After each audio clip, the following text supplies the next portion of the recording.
नमस्कार मेरी YouTube family. आज हम लोग सुनते एक नई कहानी। रोहन एक अच्छे घर का लड़का था। पापा का बिजनेस संभालने के बजाय वो खुद अपनी पहचान बनाना चाहता था, इसलिए माँ बाप को भी कोई आपत्ति नहीं थी।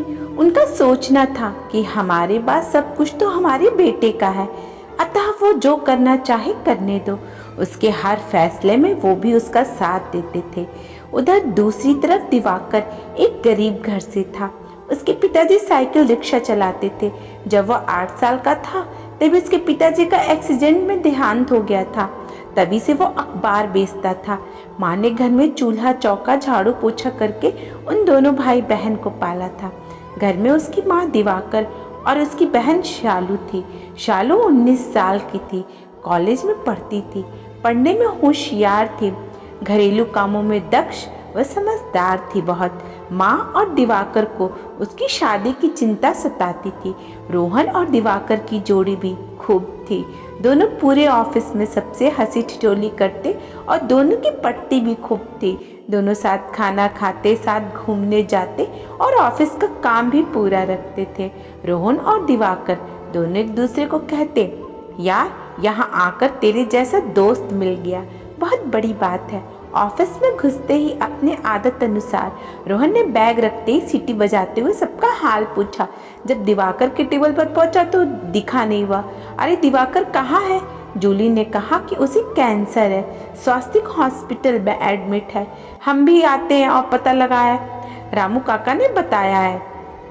अरे यार वो तो सबसे खुशदिल बंदा है, सबको हंसाता है, तो उसने हमें क्यों नहीं बताया? तुम सब बैठे कैसे हो? सुनते ही जाना चाहिए था। वो हर सुख दुख में वो सबके साथ खड़ा रहता है, रोहन ने चिल्लाते हुए कहा और वापस बैग उठाकर मैं दिवाकर के पास जा रहा हूँ सिसकते हुए निकल गया। सब एक दूसरे को देखने लगे। सब महसूस कर रहे थे कि हाँ हमें भी जाना चाहिए, किंतु कोई पहल नहीं कर पा रहा था। रोहन के जाने के बाद रोहित भी खड़ा हो गया, फिर शीतल, फिर आनंद, और इस तरह एक के बाद एक सब खड़े हो गए और इकट्ठा होकर दिवाकर को देखने चल पड़े। बात ये थी कि दिवाकर का हाल सुनकर किसी का काम में मन नहीं लग रहा था। जब सब हॉस्पिटल पहुंचे तो उनको देखकर दिवाकर मुस्कुराते हुए बोला, अरे तुम सब? हाँ दिवाकर, हम तुम्हें देखने आए हैं। जूली ने मुस्कुराते हुए कहा, अरे मुझे क्या हुआ, भला चंगा तो हूँ, तुमने हम सबको क्यों नहीं बताया?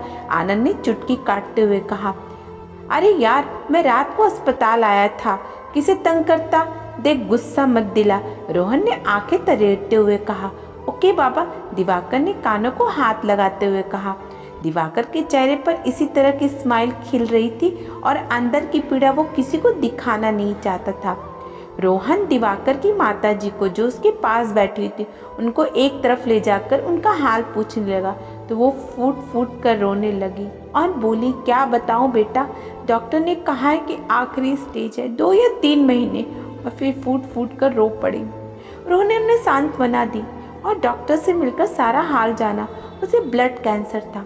रोज ऑफिस आने से पहले, ऑफिस से घर जाने के बाद रोहन अस्पताल में ही रहता। जो भी काम पड़ता वो दौड़ कर करता। अंतिम समय में भी जहाँ से भी कोई उम्मीद होती थी वो वहाँ जाकर दिवाकर की माँ और बहन को बताता था। दिवाकर को ठीक होने के लिए वो रोज भगवान से प्रार्थना करता था। सारे खर्च वही वहन करता था। माँ जब भी पूछती तो वो टाल जाता। एक रात दिवाकर ने रोहन को अपने पास बुलाया, बोला, दोस्त मुझे अपने गोद में लिटाओ।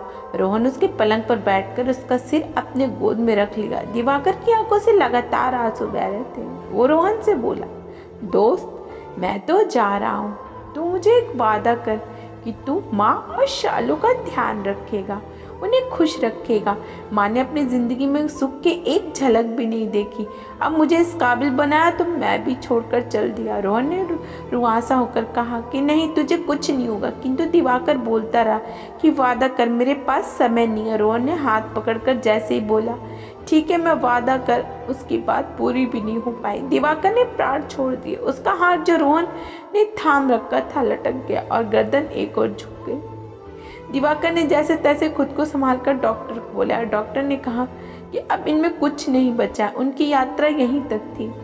रात का समय था। रोहन ने सोचा माँ और शालू सो रही होंगी, अभी बताऊंगा तो घबरा जाएंगी। कल सुबह बताना ही ठीक होगा। खुद उसके सिरहाने बैठकर रात भर रोता रहा।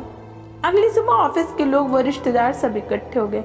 माँ और शालू को उसने ढांढस बंधाया और बड़े धैर्य से काम लेकर हॉस्पिटल के सभी काम से लेकर अंतिम संस्कार तक संभाला और खुद ही सारे खर्च उठाए। माँ बोली, भगवान ने एक बेटा छीन लिया, दूसरा बेटा दे दिया। माँ ने पूछा, बेटा मैं तुम्हारा एहसान कैसे उतारूंगी? उसने कहा कि माँ समय आने पर बता दूंगा। और अब रोहन ही माँ और शालू का ध्यान रखता था। कुछ समय बीतने के पश्चात रोहन बोला, माँ जी अब आपका एहसान उतारने का समय आ गया है, इसलिए शालू का हाथ अब मेरे हाथ में दे दीजिए। माँ को यकीन ही नहीं हुआ जिस बात की चिंता में वो दिन रात खुलती थी वो इतनी आसानी से सुलझ जाएगी। उसे यकीन ना हुआ।